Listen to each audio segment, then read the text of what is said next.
went the wrong way once. Okay, so here's the deal. Right now my location is at 1813. Tomorrow's my 4th month anniversary, and I'm 13 miles ahead of the 500 mark. Okay, 3 miles away from here there is a road, and if I walk 0.7 miles on that road, I'm going to get to a visitor center.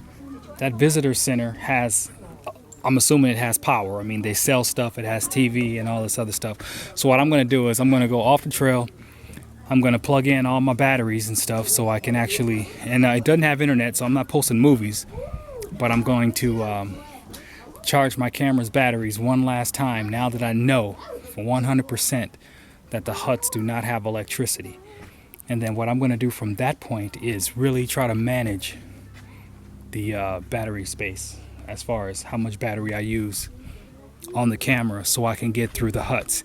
And I'll try to look ahead so that if I come to the possibility where there's going to be another road or something, then I can give a little more, you know, so you can actually get a feel of what's going on. I've always told you there's nothing to fear, because when you get up here, you're with kids and people's grandmothers and everything else, so it's not like it's an arduous hike. It's not that difficult once you get on top of the mountain. Now it's a cakewalk. Pardon me.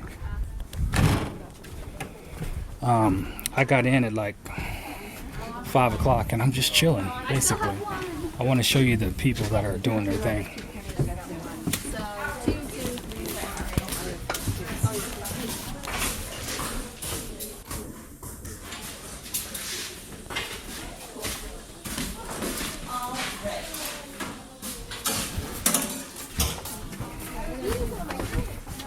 So basically they're setting the table because they're going to feed all of these people here.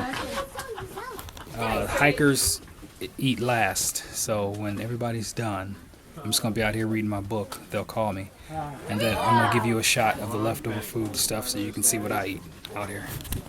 Full house.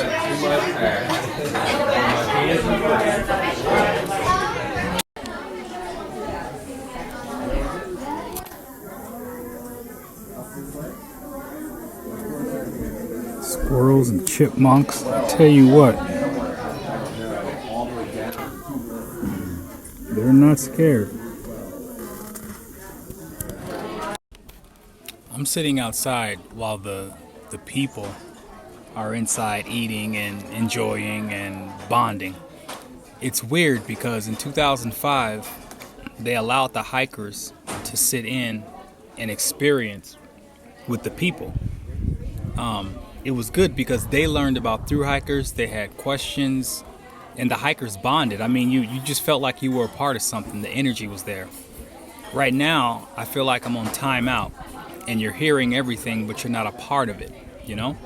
And so what happens is everybody in there, all the guests and whatnot, they've already, what do you call it? They've already reached a certain understanding that I am not a part of this. You see what I'm saying? So it's like where I would have been able to like a cruise, like on a cruise ship where they just put everybody on the same table and people bond just by proximity, you know. Had I been in there, then I'd been able to bond and who knows what, you know. I would have learned things, I would have imparted knowledge. But now that I'm not a part of it, then basically I'm not here. They've already programmed that, you know, this whoever this person is, he's not important enough to be in there with us. He's lower class, like, you know, a caste system. And so it just, I don't know, it's just almost like it just severs. I don't know why they changed the policy, but like I said, it put it this way, it just makes me feel like there's no sense in me hanging out to feel like I don't belong. What's the point in that? I may as well just keep on hiking. It's 7 o'clock. I'm starving, but I'm not eating because I'm waiting for everybody to be finished, and they don't give you a time. So, I mean, I'm gonna go ahead and ride this out, but it's nothing like it was in 2005. I appreciate the work for stay, but they gotta know, dude, we just hiked 20 miles. We're hikers. So you're gonna feed everybody else and just leave us sitting here. I mean, there's something about it doesn't jive right. It worked out better in 2005. Between you and me, I don't see the point in pumping the brakes. I'm not gonna, I mean, I appreciate the work for stay, but I'm not gonna do it tomorrow or for the rest of the hike. I'm just gonna keep on pushing on, because what's the point? If I didn't, let's just say for example, I didn't bring food, because I know from experience you can literally eat at the huts and you don't have to bring food. It just so happens that 0.7 miles down the road, you know, you can go into town. So I have enough food, so I'm fine. I'm still going to go 0.7, and I'm going to charge my battery just to make sure I got enough juice to get me through the whites. But at that point, I'm just going to hike through and I'm not going to worry about it. And it's kind of bad. I mean, it kind of sucks because, like I said, you know, you don't remember the trees when you're hiking. Those are all inanimate objects, okay? You remember the people. So in a sense, with the huts doing it this way, they just rob the hikers of that experience. I mean, think about it, dude. I'm in New Hampshire. I hiked from Georgia, okay? Can you imagine the questions? Can you imagine the amount of knowledge that I could impart, that I did impart in 2005? I mean, hikers were the center of attention back then. It was the weirdest thing. But that's just not the case. And the thing is, the people here have no idea what they just missed out on out here. Good morning. This is the lake to the Lonesome Lake Hut.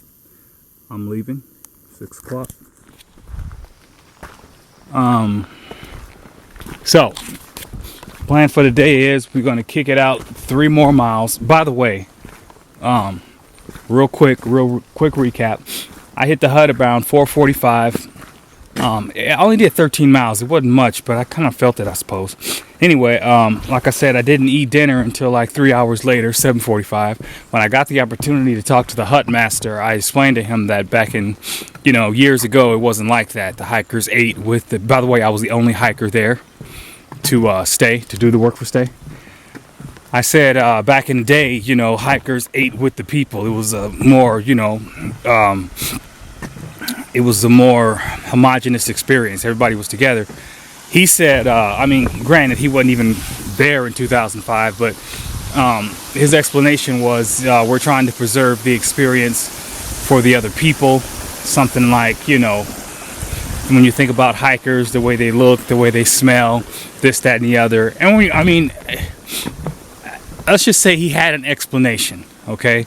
With me, it kind of really didn't hold water because when you think about it, they only take so many hikers. It's not like, the hikers are going to eat everything or do everything. But at any rate, he gave an explanation.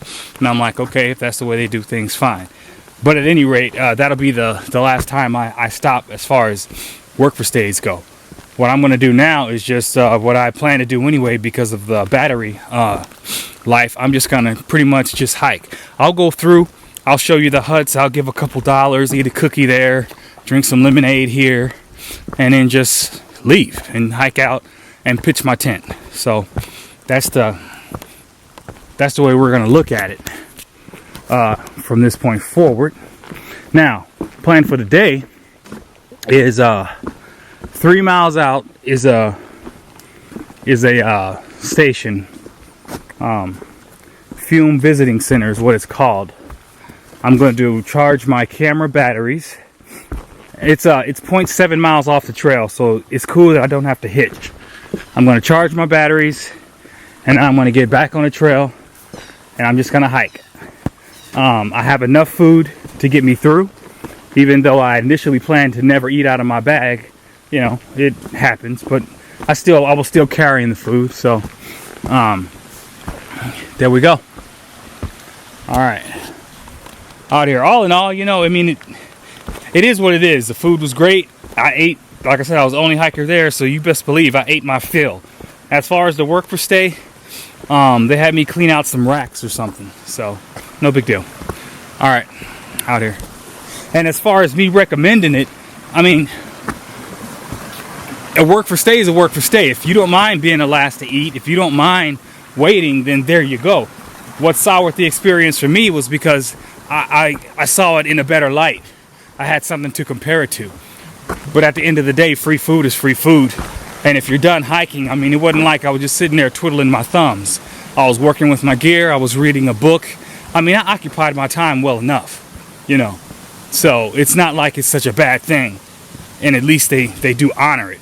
So it's there if you want it. Out here. By the way, this is July 13th. It's my 4-month anniversary. As I told you before, I'm at mile marker 1813. I put in my 5 for the month. I have approximately 376 miles left to go before I hit my goal, Mount Katahdin, Maine. Out here.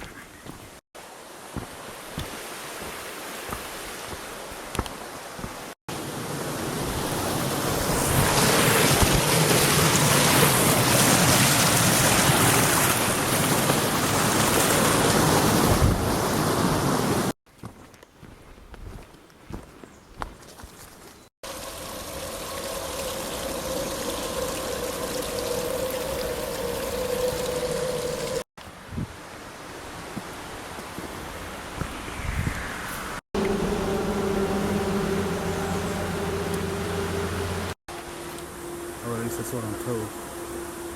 Where'd you guys get? I'm going down the Fume to charge my electronics. The visitor center out here.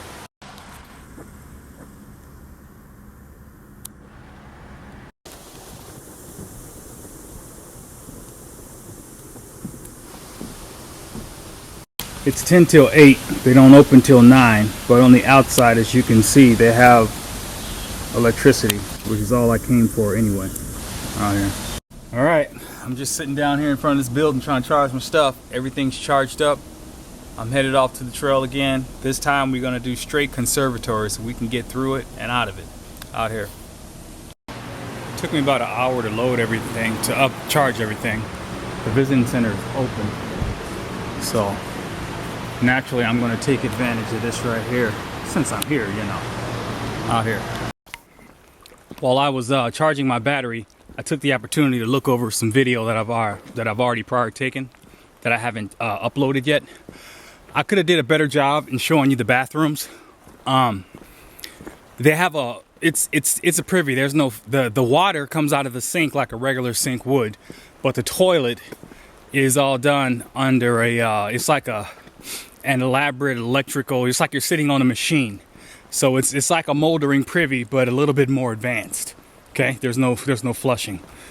The huts are unique in and of themselves in that they pack everything in and they pack everything out. Okay, there are no vehicles that go up to like load the huts and give them resupplies. That's why the workers are so young, because they need the strength of their back to pack in supplies. When you're there, for example, when they're serving dinner, you will find no napkins because napkins make trash, and they will tell you, quite frankly, use your sleeve. As a tourist or as a hiker, if you're going in there looking for a trash can, you won't find one.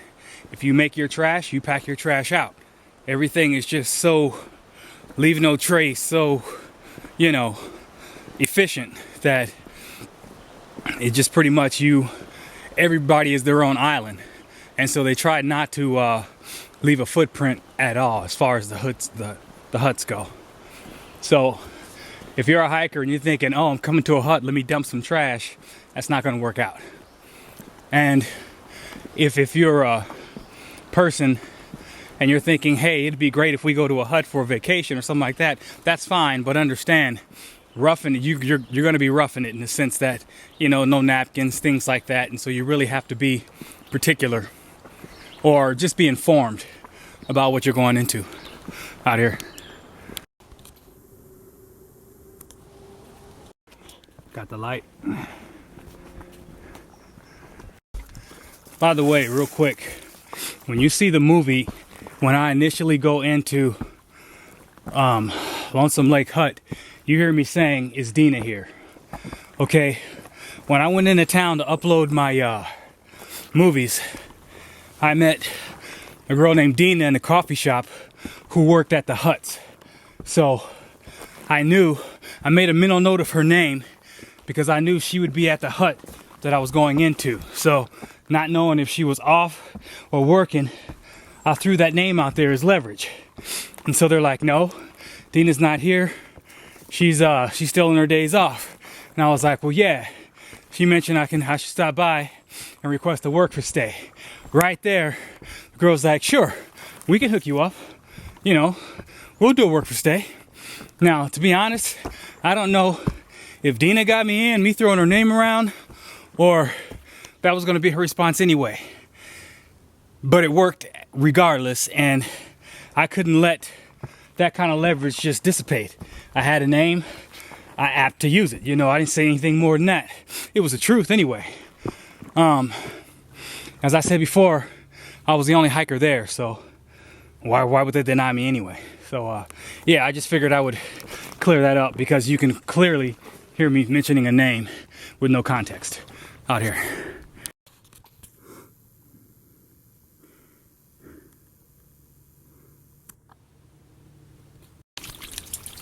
Check that out. Talk about a natural drinking source. I'm about to kill it.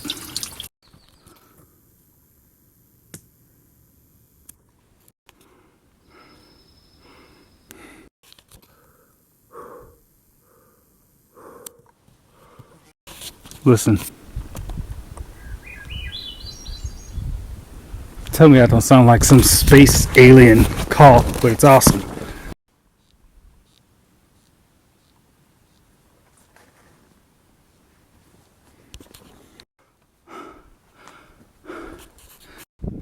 Getting to every hut is a challenge. Every single hut is down one mountain and up another. Look at that steepness. Look at it.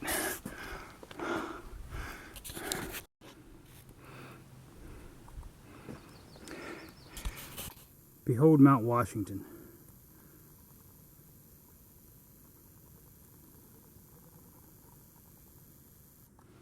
Come on. Right there. It's the highest point in New Hampshire. I'll be getting there in a second. But I gotta traverse all that. That whole range. I'm going over that. Past all these tourists. Through all that.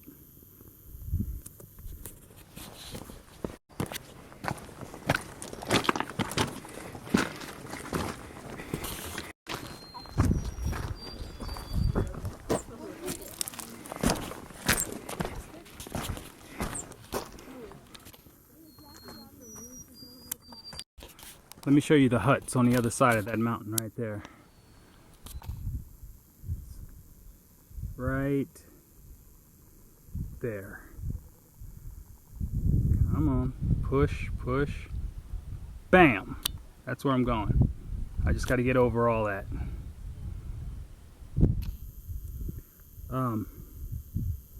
You remember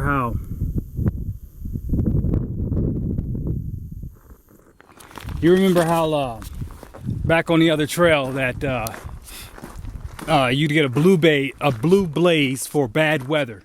You don't get that here. There's only one way. You're in New Hampshire, you got to go over the mountain or you simply wait. There is no blue blaze trail that'll take you to the bottom of the mountain and skirt the top.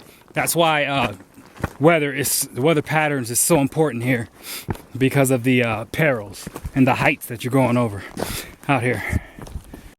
Look at how manicured the trail is. You see people building cairns as I speak.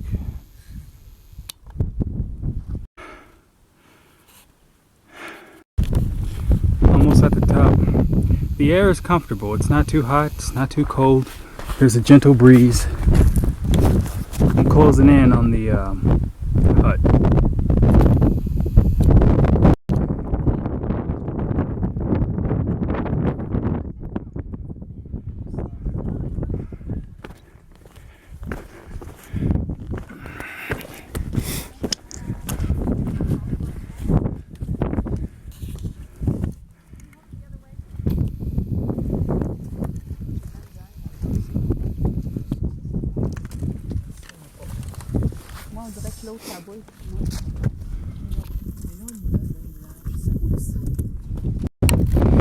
Greenleaf Hut is 1.1 mile off the trail.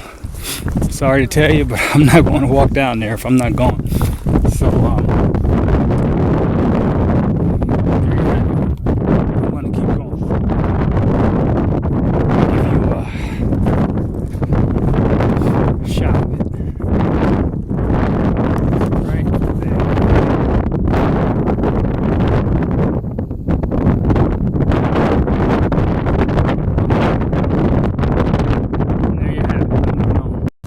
As I told you before, I'm pressed for time just because of the batteries. It's 1:30 right now. I'm just going to keep hiking out here. In the interest of full disclosure, I'll admit, I did want to show you every hut. I had every intention of doing so. I don't remember a hut being 1.5 miles off the trail, and that's just something I can't abide. Anyway, this next hut is 35 feet off the trail, so you'll be able to see that. And we'll go from there out here.